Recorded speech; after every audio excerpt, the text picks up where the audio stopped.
Hola, vamos a hablar sobre caída libre. La caída libre es una aplicación del movimiento rectilíneo uniformemente acelerado, donde solamente estamos considerando la fuerza de gravedad. Fuerzas externas, como la fuerza de rozamiento generada por el aire, no están siendo consideradas. ¿Cuáles son las fórmulas a utilizar? Son las mismas fórmulas que ya hemos visto en videos anteriores, con la diferencia que ahora todo corresponde al eje Y. Posición en el eje Y, velocidad en el eje Y, aceleración en el eje Y. La aceleración puede tomar un signo positivo o un signo negativo de acuerdo al sistema de referencia. Y además, si usted quiere resultados precisos, deberá considerar a la aceleración de la gravedad como 9.8 metros por segundo al cuadrado. Para este video, para simplificar los cálculos, estamos considerando a la aceleración de la gravedad como 10 metros por segundo al cuadrado. Veamos un ejemplo. En este caso, yo quiero saber la profundidad de un pozo. ¿Cómo lo consigo? Es un truco bastante sencillo. Yo tomo un objeto, lo suelto, y al cabo de un cierto tiempo voy a escuchar cómo choca con el fondo del pozo. Con ese tiempo que yo calculé puedo saber la profundidad. ¿Cómo lo hago? Primero es importante tener un sistema de referencia.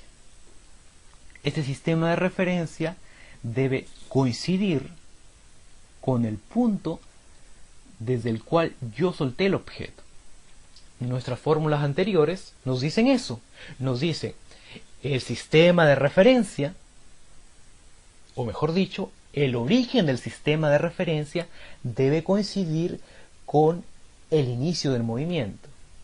Caso contrario, usted tiene que agregar un I sub 0 que nosotros no estamos considerando en nuestras fórmulas. Entonces, acá está la moneda, la suelto con una velocidad inicial 0, escucho cómo cae la moneda y al cabo de 4 segundos cayó la moneda, tocó el pozo, tocó el fondo del pozo. ¿Cuál es la aceleración? La aceleración de la gravedad tiene esta dirección, que serían menos 10 metros por segundo al cuadrado, porque tiene un signo negativo, por el sistema de referencia que yo estoy escogiendo. Ven cómo el eje Y va hacia arriba, por lo tanto, la aceleración de la gravedad, al tener dirección opuesta, tiene un signo negativo. Bien, estas son las fórmulas a utilizar. ¿Por qué? Por el tipo de datos que tengo. Tengo velocidad, tiempo y aceleración. Únicamente tengo que reemplazar. Entonces usted reemplaza dentro de los datos, velocidad inicial 0, el tiempo son 4 segundos, la aceleración menos 10, con el respectivo signo negativo por el sistema de referencia, el tiempo 4, reemplazo y encuentro que la profundidad es menos 80 metros por segundo. ¿Por qué me salió el signo negativo? Nuevamente por el sistema de referencia.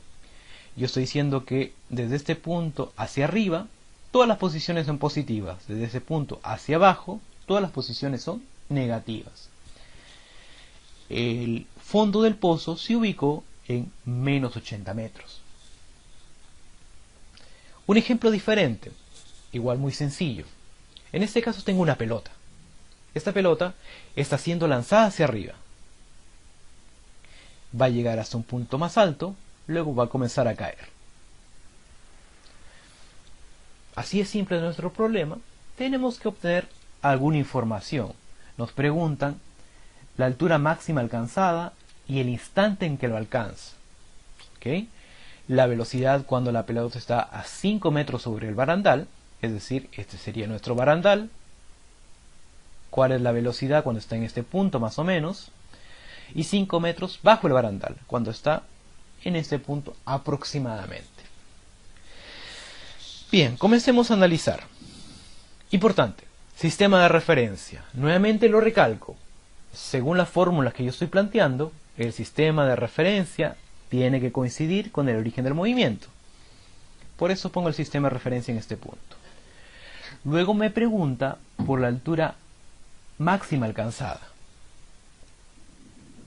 ¿Qué significa altura máxima? Significa que esta pelota llega al punto más alto. ¿Cómo sé que esta pelota ya no puede subir más? Cuando su velocidad se vuelve cero. Cuando su velocidad se vuelve cero, ya no sube más y comienza a descender. Es decir, tenía inicialmente esta velocidad de 15 metros por segundo, pero se está enfrentando a la aceleración de la gravedad. Su velocidad comienza a disminuir, hasta que se vuelve cero. Ese es el punto donde estamos a la altura máxima. ¿Qué información tengo con respecto a ese punto? Mire, tengo tres datos: velocidad inicial, aceleración de la gravedad y la velocidad final, justamente en la altura máxima. Entonces usted de ahí puede despejar y encuentra que el tiempo es 1.5 segundos. Ahora, como es un problema simétrico, no estamos considerando fuerza de rozamiento del aire, el tiempo con el que sube es el mismo tiempo con el que va a bajar. Es decir, esta pelota, para que suba hasta el punto más alto y vuelva a llegar a esta misma altura, se va a demorar 3 segundos. Eso va a ser importante cuando grafiquemos. ¿Qué otra información puedo sacar? Lo que me preguntaban, la altura máxima. Para la altura máxima únicamente tiene que tomar este dato extra que acabo de encontrar, que es el 1.5 segundos, y reemplazarlo en la fórmula de posición. ¿Tengo todos los datos? Por supuesto que sí. La velocidad inicial sigue siendo la misma.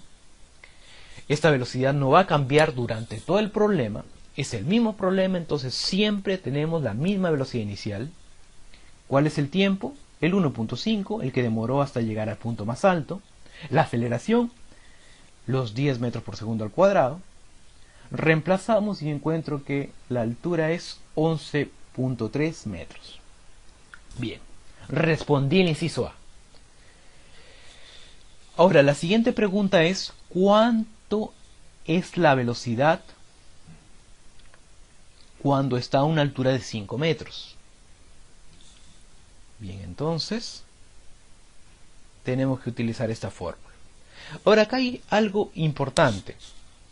Nosotros estamos en este punto, 5 metros, aproximadamente va a estar por acá, porque yo sé que la altura máxima es 11.3, entonces la mitad más o menos está por acá, 5 metros. La pelota va a estar en 2 instantes con una altura de 5 metros, cuando sube y cuando está bajando. Eso es importante a la hora de poder escoger la velocidad. Voy reemplazando los datos: velocidad inicial, 15 metros, la altura, los 5 metros que me están dando como información, y la aceleración de la gravedad, que serían los menos 10. Entonces usted reemplaza y va a encontrar que la velocidad I al cuadrado es 125. Saca la raíz cuadrada de esto y, ojo, tengo dos posibilidades: puede ser positivo o puede ser negativo. La pregunta es: ¿con cuál de estas velocidades nos quedamos? Hay que tener mucho cuidado. Debo recordar lo que está pasando acá. ¿Qué pasó acá? La pelota está subiendo, pero también está bajando.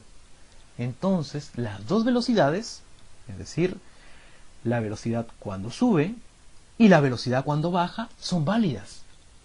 Tengo que considerar ambas velocidades. Ah, perfecto, perfecto, pero ¿qué pasa en el C? En el C nosotros tenemos una posición bajo el barandal, es decir, acá. Entonces, los mismos datos: velocidad inicial 15, la aceleración menos 10, pero ahora como estamos bajo el barandal, y según mi sistema de referencia todo lo que está abajo es con signo negativo, reemplace menos 5. Usted hace el cálculo, saca la raíz cuadrada nuevamente, y nuevamente tengo dos posibilidades. ¿Con cuál de esas posibilidades nos quedamos? ¿Con la positiva o con la negativa? Debo retornar al esquema que yo acabo de hacer. El objeto parte en este punto, sube y vuelve a bajar, Para el caso bajo el barandal, la única posibilidad es cuando está bajando. Cuando está subiendo, partimos en este punto. Y cuando baja, únicamente hay una posibilidad. Menos 18 metros por segundo. A ver, volvamos a explicar esto. En este punto, observo el recorrido y veo que hay dos posibilidades. Cuando el objeto sube y cuando el objeto baja. Es por eso que considero ambas velocidades. Pero cuando llego bajo el barandal, me doy cuenta que, según el recorrido que estoy planteando, la única posibilidad es que el objeto esté bajando. Es por eso que ya no puedo considerar la parte positiva, únicamente debo considerar la parte negativa. Es decir, la velocidad de menos 18 metros por segundo. Veamos ahora cómo grafico todo esto. Tengo una velocidad versus tiempo. Inicialmente,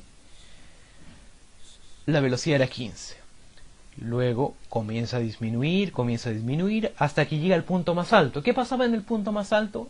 La velocidad se hacía 0.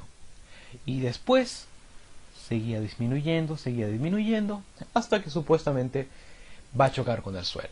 Entonces, este es mi gráfico, velocidad versus tiempo. ¿Qué otra información podría sacar? Podría graficar posición versus tiempo.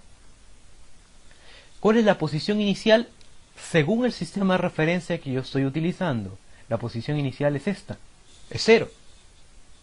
Luego sube hasta 11.3 metros. ¿Al cabo de cuánto tiempo? Al cabo de 1.5 segundos. Y nuevamente, como el problema es simétrico, para que llegue a la altura inicial tienen que transcurrir 3 segundos. Luego la posición comienza a disminuir hasta que choca con el suelo. Y eso es justamente lo que nos está dando toda la información de nuestro problema. Ya sé cómo es la velocidad y ya sé cómo es la posición para cualquier instante de tiempo. Bueno, eso sería.